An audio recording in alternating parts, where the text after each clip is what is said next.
भारत की धरती पर हमेशा से ही एक अद्भुत परंपरा रही है। जब भी धर्म पर संकट आता है, तब कोई न कोई संत या महापुरुष जन्म लेकर संसार को मार्ग दिखाता है।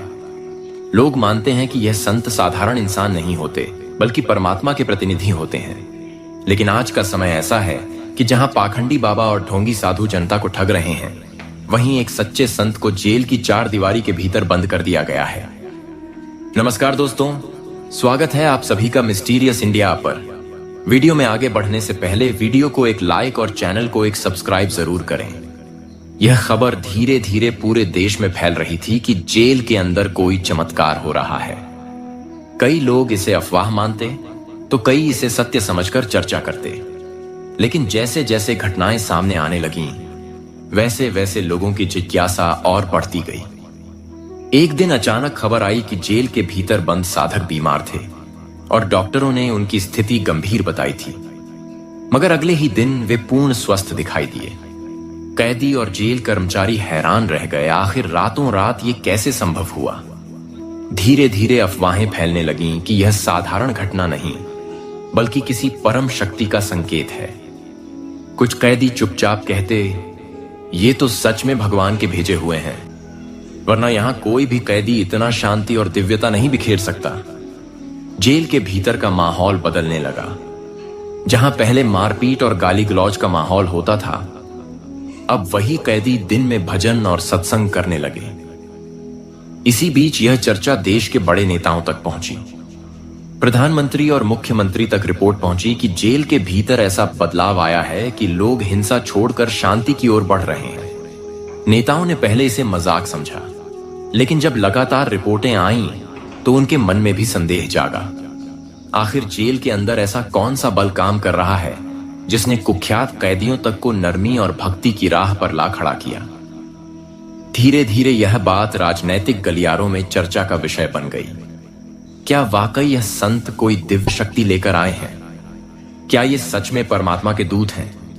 एक दिन जेल में अचानक रोशनी फैल गई। कुछ कैदियों ने बताया कि उन्होंने अपने कक्ष में अद्भुत चमक देखी, मानो किसी देवता का प्रकाश हो। वे सब डरे भी और आश्चर्यचकित भी।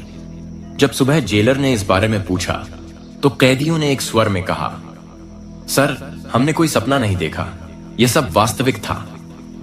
धीरे धीरे यह बात बाहर आई और आम जनता तक पहुंच गई। सोशल मीडिया पर वायरल हुआ, जेल में बंद संत ने चमत्कार दिखाया, कैदियों का जीवन बदल गया। लोगों में कौतूहल बढ़ा। लाखों लोग जानना चाहते थे कि असल में वहां हो क्या रहा है। जब यह खबर प्रधानमंत्री और मुख्यमंत्री तक पहुंची, तो दोनों के मन में जिज्ञासा पैदा हुई। प्रधानमंत्री ने सोचा, अगर सच में जेल में चमत्कार हो रहा है, तो यह कोई साधारण व्यक्ति नहीं हो सकता। वहीं मुख्यमंत्री के मन में भी द्वंद्व था। अगर यह सच है तो इतिहास पलट सकता है। दोनों नेताओं ने गुप्त रूप से जानकारी लेने का निर्णय लिया। इधर जेल में बंद संत शांत भाव से अपने साधकों को ज्ञान दे रहे थे। यह संसार एक नाटक है और हर आत्मा परमात्मा की संतान है। केवल सच्चे नाम का ज्ञान ही मुक्ति दे सकता है। कैदी इस ज्ञान को सुनकर आंसुओं में डूब जाते। उनके जीवन की सोच बदल रही थी। जेल में बंद संत की चर्चा अब सिर्फ कैदियों और जेलर तक सीमित नहीं रही थी। बाहर की जनता भी अब मानने लगी थी कि यह कोई साधारण मनुष्य नहीं हो सकता। अखबारों और न्यूज चैनलों में खबरें चलने लगीं। जेल के अंदर कैदियों का जीवन बदल गया। कई पत्रकार इसे अंधविश्वास कहकर नकारते, लेकिन जब वे खुद जेल जाकर कैदियों से बात करते, तो सभी कैदी एक ही बात कहते, हमारे जीवन का अंधकार मिट गया है, हमें सही मार्ग मिल गया है। धीरे धीरे जेल का वातावरण एक सत्संग स्थल जैसा लगने लगा। कैदी सुबह उठकर ध्यान करने लगे। झगड़े बंद हो गए और नफरत की जगह प्रेम ने ले ली। जेल प्रशासन को यह सब देखकर आश्चर्य हुआ। उन्होंने सरकार को रिपोर्ट भेजी। इतिहास में पहली बार जेल के कैदियों में इतना सकारात्मक परिवर्तन देखा गया है। इस रिपोर्ट को देखकर प्रधानमंत्री और मुख्यमंत्री दोनों चुप हो गए। उनके मन में सवाल उठा, क्या सच में यह संत वही हैं जिन्हें परमात्मा ने किसी विशेष उद्देश्य से भेजा है? प्रधानमंत्री ने गुप्त रूप से अपने अधिकारियों को भेजा कि वे जांच करें। अधिकारी जब जेल पहुंचे तो उन्हें किसी बाहरी दिखावे या शक्ति का प्रदर्शन नहीं मिला, लेकिन उन्होंने देखा कि कैदियों की आंखों में एक अद्भुत चमक थी। उनमें प्रेम और भाईचारा जाग उठा था। एक कैदी ने अधिकारी से कहा, हमने यहां भगवान को देखा है जो हमारे सामने मानव रूप में है। यह सुनकर अधिकारी सन्न रह गए। उन्होंने तुरंत रिपोर्ट बनाकर प्रधानमंत्री को भेजी।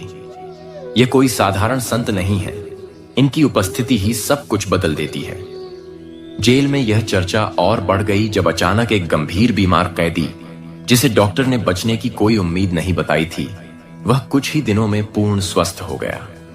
उसने कहा, मैं तो अंतिम सांसें गिन रहा था, लेकिन संत ने मुझे सिर्फ एक मंत्र दिया और उसी से मैं बच गया। यह सुनकर बाकी कैदियों का विश्वास और गहरा हो गया।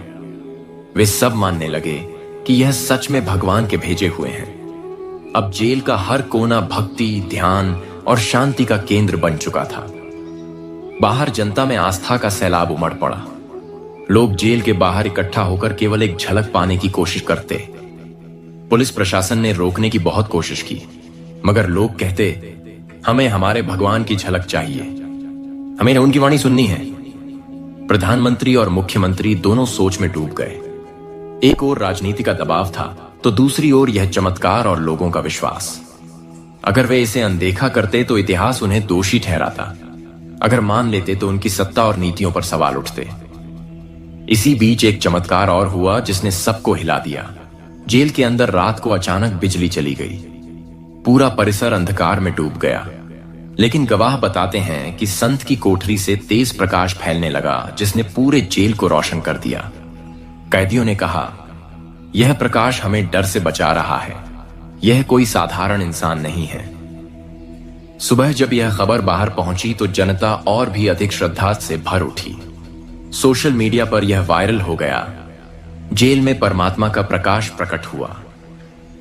अब प्रधानमंत्री ने खुद मुख्यमंत्री से कहा, हमें सच जानना होगा, यह कोई सामान्य मामला नहीं है। यदि सच में जेल में परमात्मा का प्रतिनिधि बंद है तो यह पूरे राष्ट्र के लिए बड़ा संकेत है। मुख्यमंत्री पहले संकोच में थे, लेकिन फिर उन्होंने भी माना, हां, हमें वहां जाना ही होगा।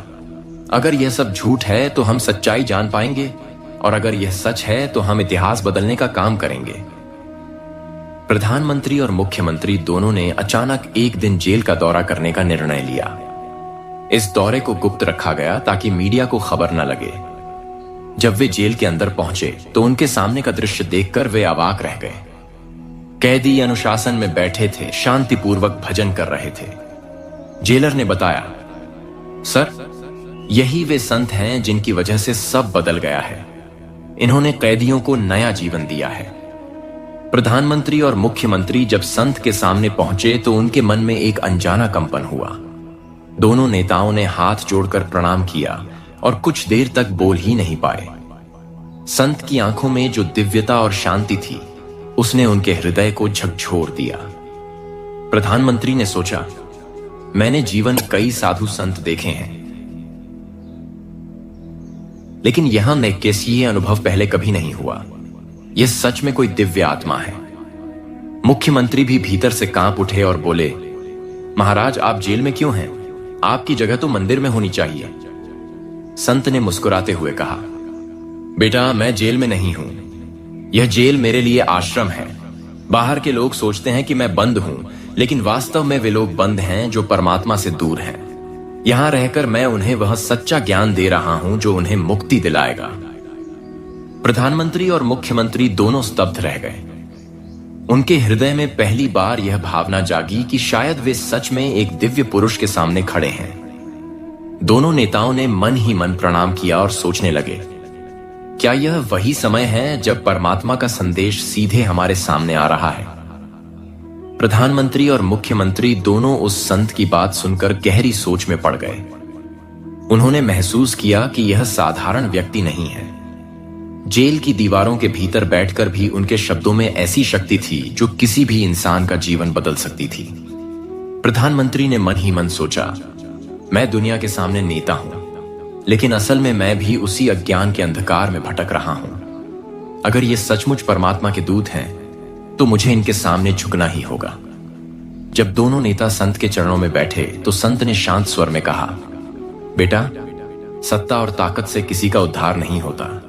असली उद्धार तभी होगा जब आत्मा परमात्मा से जुड़ जाएगी। आज पूरी दुनिया भौतिकता के पीछे भाग रही है, लेकिन मुक्ति का रास्ता केवल सत्य ज्ञान में छुपा है। प्रधानमंत्री और मुख्यमंत्री इन वचनों को सुनकर गहराई से प्रभावित हुए।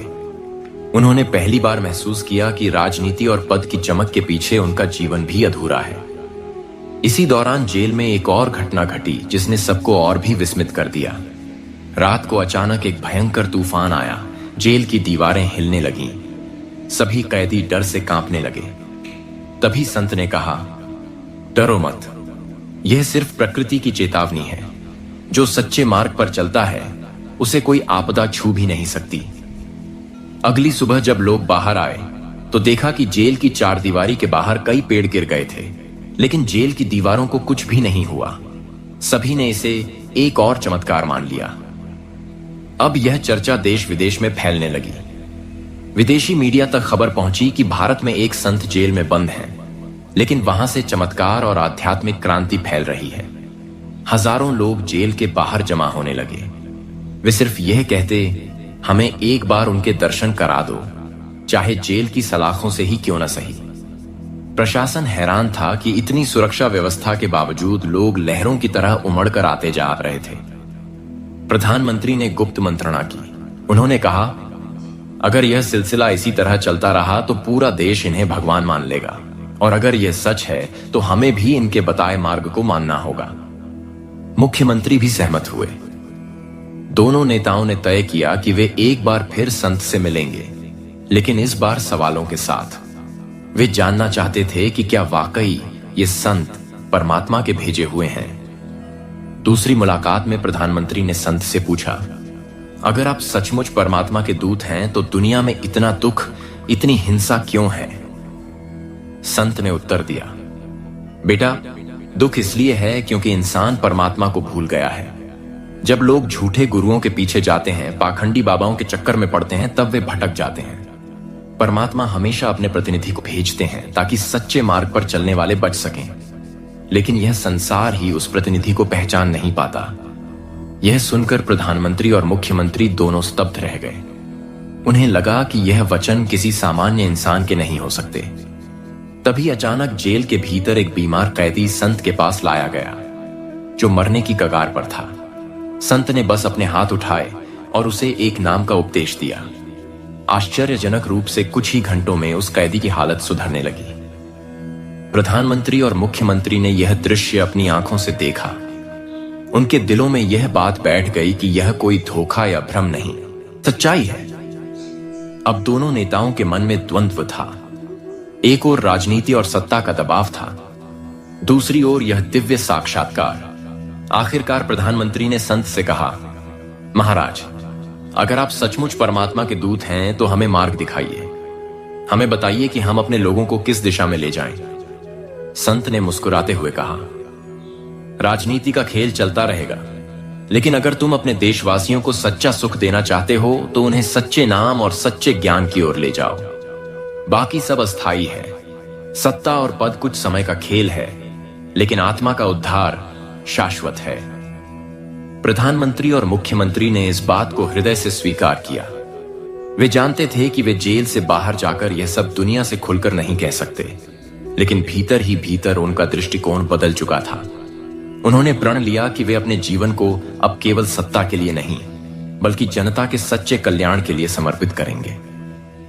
उसी दिन दोनों नेताओं ने संत से आशीर्वाद लिया और नतमस्तक होकर वहां से निकल पड़े। उनके चेहरे पर अब वैसी घबराहट नहीं थी, बल्कि एक गहरी शांति थी। कुछ ही समय बाद यह खबर बाहर फैली कि प्रधानमंत्री और मुख्यमंत्री दोनों जेल से लौटने के बाद बदले बदले दिखाई दे रहे हैं। उनके निर्णयों में अब पहले जैसी कठोरता नहीं, बल्कि करुणा झलकने लगी थी। जनता यह समझ नहीं पा रही थी कि आखिर यह परिवर्तन अचानक कैसे हुआ। सच्चाई सिर्फ उन्हीं को पता थी जिन्होंने संत के चरणों में बैठकर वह दिव्य अनुभूति पाई थी। यह कहानी यहीं समाप्त नहीं होती, क्योंकि संत की वाणी अब जेल की दीवारों से निकलकर पूरे देश और दुनिया में फैल रही थी। जो पहले इसे अंधविश्वास समझते थे, वे भी अब सोचने लगे थे, क्या सचमुच भगवान जेल की सलाखों के पीछे बैठे हैं और हम बाहर होते हुए भी कैद में जी रहे हैं? और यही था उस चमत्कारिक कथा का संदेश। सच्चा परमात्मा कहीं बाहर नहीं, बल्कि ज्ञान और सत्य में छुपा है। जो उसे पहचान लेता है वही वास्तविक मुक्ति पाता है। ये वीडियो पसंद आई हो तो इस वीडियो को लाइक जरूर करें और नीचे कमेंट बॉक्स में सत साहिब लिखकर अपना समर्थन दें। इसे ज्यादा से ज्यादा शेयर करें ताकि सच्चाई हर किसी तक पहुंचे, और हमारे चैनल को सब्सक्राइब करना न भूलें। साथ ही बेल आइकन जरूर दबाएं ताकि आप अगली रहस्यमयी और सतलोक आश्रम की सच्ची बातें सबसे पहले देख सकें।